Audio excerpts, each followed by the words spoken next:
Welcome dear rockers, कैसे हो आप सभी। तो दोस्तों, आज तक हमने कई सारी ज़ॉम्बीज़ मूवी देखी होंगी जिसमें कोई गलत एक्सपेरिमेंट के चलते वायरस फैल जाता है और लोग ज़ॉम्बीज़ में बदलने लगते हैं। लेकिन क्या हो कि कुछ ऐसे लोग देश में मौजूद हों जिन्होंने जानबूझकर ज़ॉम्बी वायरस फैलाया हो। इसके पीछे उनका एक बहुत ही बड़ा मकसद है, ऐसा मकसद जो आपके होश उड़ा के रख देगा। और ये मूवी आपको बाकी ज़ॉम्बीज़ मूवी से थोड़ी अलग लगेगी क्योंकि इसमें बहुत ही अलग तरीके से खून खराबा होने वाला है। वीडियो को एंड तक जरूर देखिएगा, आपको चिलिंग महसूस होगा कि आपने ये क्या भयानक चीज देख ली। तो कहानी की शुरुआत में एक हॉस्पिटल के मुर्दा घर से शुरुआत होती है, जहां चार्ल्स नाम का डॉक्टर मौजूद है। उसके पास भागते हुए एक वार्ड बॉय आता है और बड़ा ही घबराया हुआ लगता है वो, क्योंकि उसके पास एक लाश होती है और उसकी हालत खुद बहुत ही खराब होती जाती है। वो चार्ल्स से कहता है कि सर, इसके साथ क्या हुआ, मुझे कुछ समझ नहीं आ रहा। ये तो अपने आप इतनी तेजी से सड़ रहा है कि कोई हिसाब नहीं उसका। वार्ड बॉय को तो उल्टी आने लग जाती है उस लाश को देखकर दोस्तों। लेकिन हैरानी की बात ये होती है कि चार्ल्स का कोई भी घबराने वाला रिएक्शन नहीं होता। हाँ, वो थोड़ा सा परेशान जरूर होता है क्योंकि चार्ल्स हॉस्पिटल के मरे हुए लोगों पर एक्सपेरिमेंट करता है ताकि उनको जिंदा किया जा सके। लेकिन आज तक उसका ये एक्सपेरिमेंट सफल नहीं हुआ।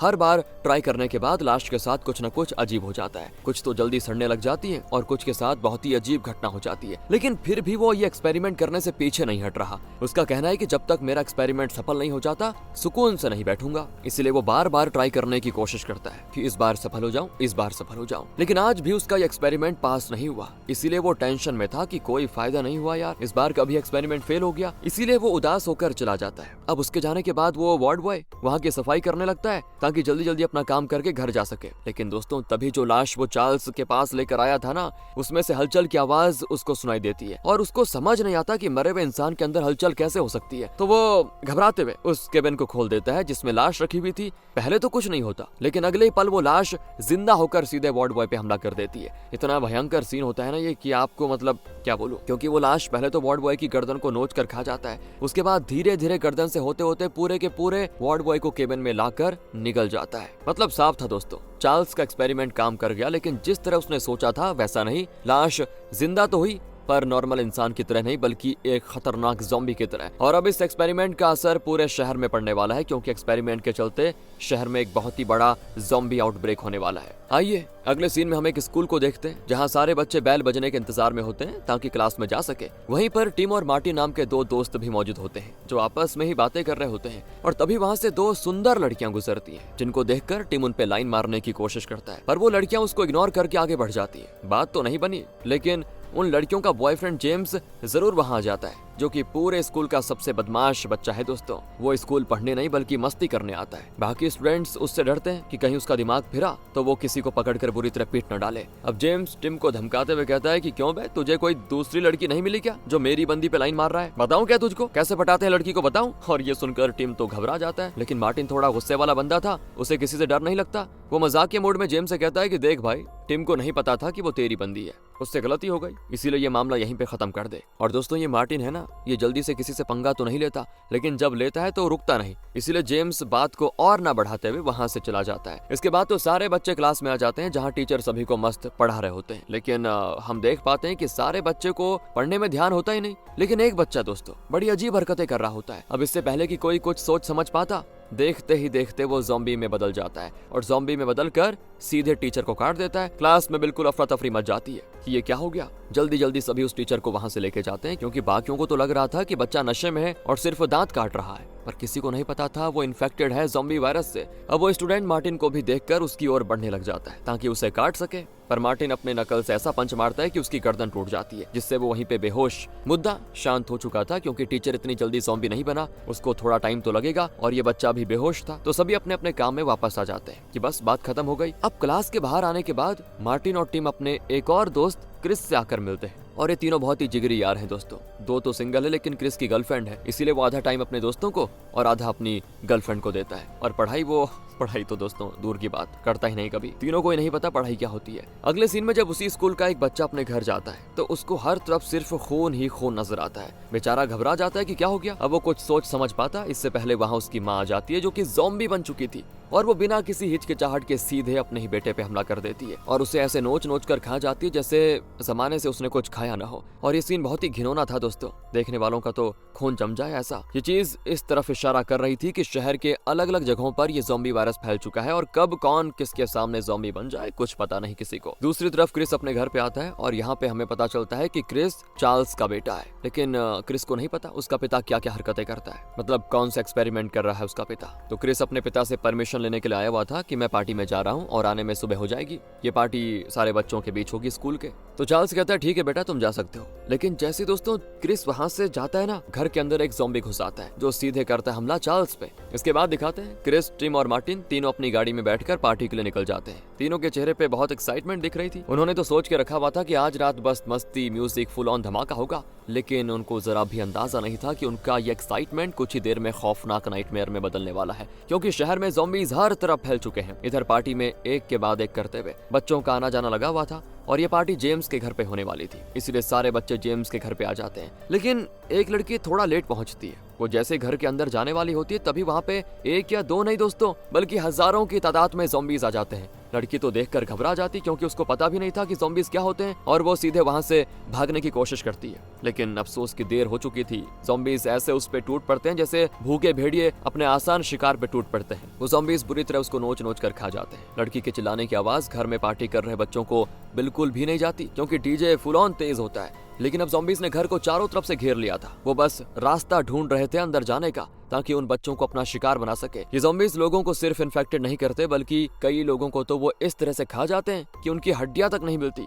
इतने खतरनाक ज़ॉम्बीज़। तो वहीं क्रिस जब गाड़ी चला रहा होता है दोस्तों तो वो एक अजीब चीज नोटिस करता है कि हम तो हाईवे से जा रहे हैं और ये टाइम तो रश आवर है। इस टाइम पर तो यहाँ पे कारों की भरमार होनी चाहिए, लेकिन पूरा का पूरा हाईवे एकदम खाली है, ना ही कोई कार है ना ही कोई इंसान नजर आ रहा। क्या हो गया? इसलिए क्रिस कार को पहले पास ही के एक बार की ओर घुमाता है ताकि देख सके कि वहाँ भी लोग हैं या कब या पूरा का पूरा शहर खाली हो चुका है। अब हाईवे से बाहर आने के बाद दोस्तों उन्हें वहाँ भी कोई इंसान नजर नहीं आता, मानो कि सारे इंसानों को जमीन निकल गई हो। तीनों दोस्त अंदर ही अंदर काफी डरे हुए होते हैं कि आखिर ये सब क्या हो रहा है। वो तीनों कार से उतरकर बाहर आ जाते हैं ताकि कोई तो इंसान उनको नजर आए। तभी उनको कुछ अजीब सी आवाजें आती है, मानो कुछ ऐसा जो बड़ी तेजी से उनकी ओर बढ़ रहा हो। तीनों की हालत एकदम खराब की क्या है ये, डर उनकी आंखों में साफ दिखाई दे रहा था। और तब उनकी जान हलक में लाने के लिए दोस्तों वहाँ पे ज़ॉम्बीज़ की पूरी आर्मी, जिसमें हजारों ज़ॉम्बीज़ होंगे लगभग, वो उन तीनों की तरफ बढ़ने लग जाते हैं। तीनों ये देखकर वहीं पे सुन कि बाप रे ये क्या चीज है। उनके पास इतनी भी मोहलत नहीं थी दोस्तों कि वो वापस कार का दरवाजा खोलकर अंदर जा सके, इसीलिए तीनों भागकर सामने वाले बार में घुस जाते हैं। और अब ज़ॉम्बीज़ तो दरवाजा तोड़कर अंदर आने की कोशिश करते हैं, लेकिन ये तीनों जैसे तैसे दरवाजे को लॉक करने में हो जाते हैं कामयाब। वरना आज तो ज़ॉम्बीज़ का लंच बनने से कोई नहीं रोक सकता था उनको। तीनों कांप रहे होते हैं कि जो भी हमने देखा था वो सच था या कोई भ्रम, ये अचानक से लोगों को क्या हो गया है, वैसी हरकतें क्यों कर रहे हैं। बार के अंदर भी इंसानों के कंकाल मौजूद होते हैं दोस्तों, मतलब कि ज़ॉम्बीज़ अंदर भी आए थे, सभी को मारा और फिर निकल गए। तभी बार में छुपा हुआ एक सिक्योरिटी गार्ड सामने आता है। गार्ड होने की वजह से उसके पास एक शॉट गन थी। वो उन तीनों पर गन तान कर कहता है कि क्या तुम्हें उन ज़ॉम्बीज़ ने काटा, सच बताओ। तो तीनों कहते नहीं नहीं हमें किसी ने नहीं काटा, हम तो अभी पता चला हमें कि ज़ॉम्बीज़ आ चुके हैं बाहर। और ये लोग हैं कौन वैसे, चल क्या रहा है यहाँ पे। तो गार्ड कहता है कि पहले तो मुझे भी नहीं पता था, क्योंकि अचानक से ही ज़ॉम्बीज़ बार के अंदर घुस आए थे जिन्होंने यहाँ पे मौजूद सारे लोगों को अपना शिकार बना लिया। बड़ी मुश्किल से मैंने अपनी जान बचाई है, लेकिन अब समझ नहीं आ रहा कि कहाँ जाऊँ। ऐसा कोई रास्ता नहीं बचा जहाँ ज़ॉम्बीज़ मौजूद ना हो, सब खत्म हो गया है, दुनिया खत्म होने वाली है। वो ये कहते कहते रो रहा होता है दोस्तों, क्योंकि वो बहुत दर्द में होता है। तीनों दोस्त समझ चुके थे कि यहाँ रुकना बेहतर नहीं है। तो क्रिस कहता है हमें कार तक वापस जाना ही होगा कैसे भी करके। कार तक पहुंच गए तो हो सकता है शहर से बाहर निकल जाएं, जरूरी तो नहीं कि ये वायरस अभी पूरी दुनिया में फैला होगा, कहीं और जा सकते हैं हम। अब बाकी दोनों दोस्तों को ये आइडिया बिल्कुल बेकार लगता है, क्योंकि इतने सारे ज़ॉम्बीज़ के बीच में कार के अंदर जाना इम्पॉसिबल था दोस्तों। लेकिन दूसरा कोई ऑप्शन भी तो नहीं था। दूसरी तरफ एक वो बच्चा दोस्तों जिसको उसकी माँ ने काट कर ज़ॉम्बी बनाया था, वो पार्टी के अंदर आ जाता है। दोस्त समझकर सभी उसको अंदर बुला लेते हैं, जो उनकी सबसे बड़ी गलती साबित होती है। सबसे पहले वो एक लड़की के पेट में हाथ घुसाकर सीधा उसकी किडनी निकाल लेता है और सबके सामने उसको खा जाता है। फिर तो बाकी बच्चों में जो चिल्लाना शुरू होता है ना, क्या बोले, सभी यहाँ वहाँ भागने लगते हैं। लेकिन जैसे वो ज़ॉम्बी एक को मारता तो थोड़ी देर के बाद वो ज़ॉम्बी बनकर जिंदा हो जाता। आए तो थे पार्टी करने, लेकिन अब सभी ज़ॉम्बीज़ का शिकार हो रहे थे। सिर्फ क्रिस की गर्लफ्रेंड अपने आप को कमरे में लॉक कर देती है, जिससे उसकी जान तो बच जाती फिलहाल के लिए। बाकी तो सभी ज़ॉम्बीज़ का शिकार बन जाते हैं। जेम्स के पीछे भी एक ज़ॉम्बी पड़ चुका था दोस्तों, वो उससे तो अपने आप को बचा लेता है, लेकिन जैसे ही वो दरवाजा खोलकर बाहर भागने की कोशिश करता है, दरवाजे के बाहर कई सारे ज़ॉम्बीज़ जो अपने शिकार के इंतजार में थे और जेम्स को पकड़ लेते हैं, फिर तो नोच नोच कर उसको भी कर देते हैं इन्फेक्टेड, जिससे वो भी ज़ॉम्बीज में बदल जाता है। इधर क्रिस और बाकी बार के बाहर आ जाते हैं। गार्ड गन लिए खड़ा हुआ था और बाकी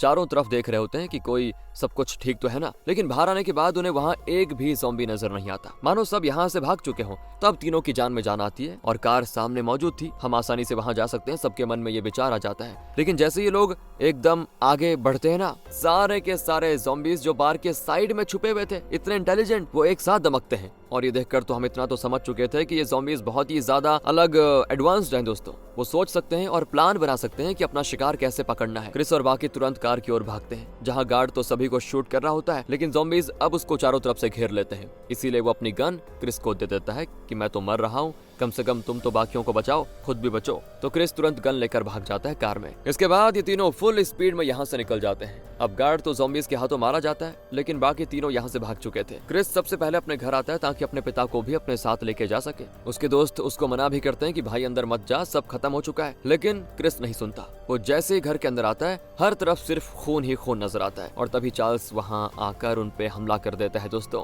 क्रिस को तो उसी टाइम सिर्फ अपनी जान बचानी थी। वो ना चाहते हुए भी अपने पिता को जमीन पर गिरे हुए कांच के टुकड़े पे गिरा देता है, जिससे कांच सीधे चार्ल्स की आंखों में घुस जाता है, उसकी जान चली जाती है। फिर क्रिस घबराकर वापस अपनी कार में आ जाता है और फूट फूट कर रोता है कि मैंने क्या कर दिया, अचानक हो गया सब कुछ। खौफ, शौक, उलझन सब उसके चेहरे पे साफ दिख रही थी। कुछ देर के बाद वो थोड़ा खुद को संभालता है और तीनों फिर से पार्टी के लिए निकल जाते हैं, ताकि अगर वहाँ पे कोई बचा हो तो उसको भी अपनी कार में डालकर यहाँ से दूर लेके जा पाए। लेकिन अंदर आते ही दोस्तों उनका स्वागत करने जेम्स ज़ॉम्बी बनकर खड़ा हो जाता है। तीनों भागते हैं वहाँ से सीधे। क्रिस को उसकी गर्लफ्रेंड भी मिल जाती है, जो अभी तक वायरस का शिकार नहीं हुई थी। इसीलिए ये चारों तुरंत गैराज में आकर छुप जाते हैं। किसी को समझ नहीं आ रहा था कि अब क्या होगा, सब खत्म हो गया। लेकिन क्रिस कहता है कि हमें स्कूल तक जाना होगा, स्कूल यहाँ से कुछ दूरी पर है, कभी भी कोई इमरजेंसी होती है तो स्कूल या हॉस्पिटल को ही सेफ प्लेस बनाया जाता है, जहाँ पुलिस वाले होते हैं जो लोगों को बचाते हैं। इसीलिए हमें स्कूल जाना होगा, उम्मीद है वहाँ जरूर कोई बढ़िया होगा, और अगर नहीं हुआ तो हमारे पास दूसरा रास्ता भी नहीं है, इसलिए संभल कर हमें कदम उठाना पड़ेगा।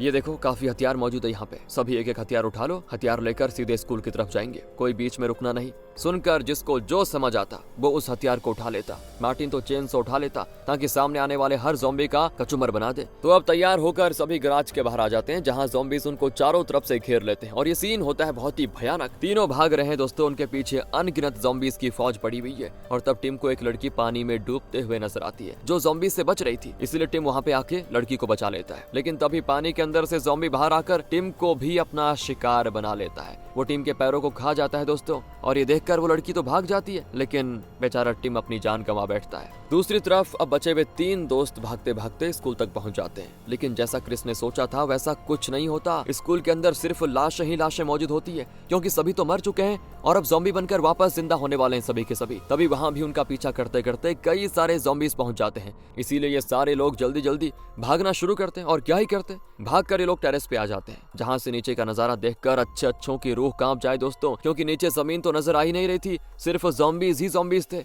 जिनकी तादाद का अंदाजा लगाना तो बहुत ही ज्यादा मुश्किल था, नामुमकिन बोले तो। तभी वहाँ पे वो लड़की भी आ जाती है जिसको टिम ने बचाया था। मार्टिन उससे कहता है कि टिम कहाँ गया, तो वो लड़की उसको सारी बातें बता देती है। तो मार्टिन तो उस लड़की पे भड़क जाता है कि तुम्हारी वजह से टिम मारा गया। मार्टिन पागल हो चुका था, वो कहता है कि सब खत्म हो चुका है, भाग कर भी मरेंगे, ऐसे भी मरेंगे, इसलिए मैं जा रहा हूँ चेन सॉ लेकर उन सारे ज़ॉम्बीज को उठाकर मारने। मरूंगा लेकिन उनको भी मार कर रहूंगा। बाकी दोस्त उसको मना भी करते हैं, पर मार्टिन नहीं सुनता। वो सीधे ज़ॉम्बीज के झुंड में घुस जाता है। अपने चेन सॉ की मदद से वो ज़ॉम्बीज को मार तो गिराता है, लेकिन जाहिर सी बात थी यार, हजारों ज़ॉम्बीज को अकेला बंदा मुकाबला नहीं कर पाएगा। थोड़ी देर के बाद वो ज़ॉम्बीज उस पे हावी होकर उसकी जान ले लेते हैं। और इधर जो वो तीन लोग बचे थे, वहाँ भी एक ज़ॉम्बी आ जाता है, जो उस लड़की को उठाकर सीधे टेरेस से नीचे फेंक देता है। इससे वो लड़की भी मारी जाती है। सिर्फ क्रिस और उसकी गर्लफ्रेंड बचे होते हैं। वो स्कूल में ही कोई सेफ जगह ढूंढ रहे होते हैं ताकि थोड़ा आराम कर सके, दूसरा प्लान बना सके। लेकिन तभी वहाँ पे एक सोल्जर आता है दोस्तों, जो उन दोनों को इशारा करके अपने पास बुलाता है। ये दोनों उस सोल्जर के पीछे जाते तो हैं, और यहाँ पे सोल्जर का कैप्टन भी मौजूद होता है। दोनों हथियारों से लैस थे, इसलिए उनको कुछ नहीं हुआ था। क्रिस कहता है कि ये सब हो क्या रहा है, इंसान अचानक से इतने भयंकर कैसे हो गए। तो वो कैप्टन कहता है कि हाँ, मुझे पता है कि यहाँ पे चल क्या रहा है। इसकी शुरुआत तुम्हारे पिता ने ही की है। सरकार ने एक गुप्त मिशन शुरू किया था, जिसके मुताबिक वो मरे हुए इंसानों को वापस जिंदा करना चाहते थे, ताकि उन्हें वॉर में भेजा जा सके। प्लान ये था कि बैटलफील्ड में मरने वाले सोल्जर्स पर एक खास एक्सपेरिमेंट का प्रयोग किया जाए, जिससे अगर कोई सोल्जर मर जाता है तो उसे एक्सपेरिमेंट के जरिए फिर से जिंदा किया जा सकेगा, ताकि ये दोबारा लड़ने के काबिल बनाया जा सके। लेकिन अफसोस ये मिशन सफल नहीं हुआ, बल्कि इतना खतरनाक साबित हुआ कि पूरे शहर की आबादी को ही अपना शिकार बना लिया। जो लोग आम जिंदगी जी रहे थे वो धीरे धीरे ऐसे डरावने हिंसक से भरे राक्षस बन गए कि उनको देखकर इंसान और मौत के बीच का फर्क ही खत्म हो गया। उस एक्सपेरिमेंट का गलत असर ने लोगों को जिंदा तो किया, लेकिन उनको इंसान नहीं बल्कि ज़ॉम्बी में बदल दिया, जो लोगों को अपना शिकार बनाकर उनको भी ज़ॉम्बी में बदल रहे हैं। दोस्तों क्रिस हैरान, वो कहता है तो इसको रोकने का कोई तो प्लान होगा, हम अपने आप को कैसे बचाएं? तो कैप्टन कहता है कि एक तरीका है, तुम्हारे पिता एक केमिकल पर काम कर रहे थे, ऐसा केमिकल जो हर इंसान को बीमारी से बचा सकता है। मैं गारंटी तो नहीं दूंगा, लेकिन हो सकता है कि ये काम कर जाए और ज़ॉम्बीज को काटने के बाद भी तुम ज़ॉम्बी ना बनो। ये सुनकर क्रिस और उसकी गर्लफ्रेंड दोनों स्कूल के बाहर आकर हॉस्पिटल की ओर जाते हैं, क्योंकि वहीं पे चार्ल्स एक्सपेरिमेंट कर रहा था, तो वहाँ वो केमिकल हो सकता है। कैप्टन ने अपनी कार की चाबी भी उनको दे दी थी, इसीलिए ये दोनों तुरंत वहाँ से हॉस्पिटल की ओर भागते हैं। हॉस्पिटल में आने के बाद वो हर एक जगह की तलाशी लेने लगते हैं ताकि वो केमिकल उनके हाथ लग सके, लेकिन तभी वहाँ पे कुछ मास्क लगाए हुए लोग पहुंच जाते हैं। उनके पास गन मौजूद थी। वो क्रिस और उसकी गर्लफ्रेंड पर फायरिंग शुरू करते हैं। दोस्तों क्रिस को तो समझ ही नहीं आता कि आखिर ये लोग हैं कौन और हमें मारना क्यों चाहते हैं। कहीं ऐसा तो नहीं कि इन्होंने ही केमिकल चुरा लिया हो। तो क्रिस अपनी गर्लफ्रेंड के साथ वहाँ से भागने की कोशिश करता है, लेकिन जैसे वो हॉस्पिटल के बाहर आता है ना, हजारों ज़ॉम्बीज फिर उसे घेर लेते हैं। बस दोस्तों इसी सीन के साथ एक कहानी यहाँ पे खत्म हो जाती है। अब बताया तो नहीं गया कि वो मास्क वाले कौन थे और क्या क्रिस और उसकी गर्लफ्रेंड अपने आप को बचा पाएंगे। बस अपने दिमाग में कहानी बना लो दोस्तों इसके आगे की, क्योंकि यहीं पे डायरेक्टर ने खत्म कर दी कहानी। मिलते हैं आपसे अगली वीडियो में, ध्यान रखेगा अपना and finally thanks for watching.